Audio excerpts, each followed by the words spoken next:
Hello everyone! So ngayon magluluto tayo ng seafood fried rice. Meron tayong ditong frozen shrimp at frozen squid. Grabe yung ice, oh! Simplihan lang natin guys ang pagluto ng fried rice. Meron tayong ditong carrots, sibuyas at maraming bawang. At syempre hindi mawawala ang green beans. Pag nandito ang binan ko, dapat hindi yan absent.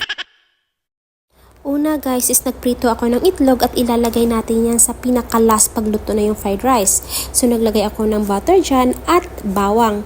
Pag pulang-pula na yung bawang, pwede nyo nang ilagay ang sibuyas hanggang maluto ito at pwede nyo nang ilagay ang seafood. After nyo mailagay guys, syempre gisa-gisahin nyo at pwede nyo nang ilagay ang green beans at ang carrots. After nyo mailagay ang mga gulay, syempre gisa-gisahin at hanggang maging tuyo ang mga ricado at pwede nyo natin ilagay ang kanin. Halo-halo na guys. Pag alam nyong okay na, pwede nyo nang ilagay ang seasoning. Ang seasoning ko pala dyan ay pinaghalong oyster sauce at toyo. Nung okay na, pwede ko nang ilagay ang itlog. So, nung natikman ko, OMG, ang sarap. Parang kumain ako sa 5-star hotel. A joke. But anyway, thank you for watching and see you in my next vlog. Mwah!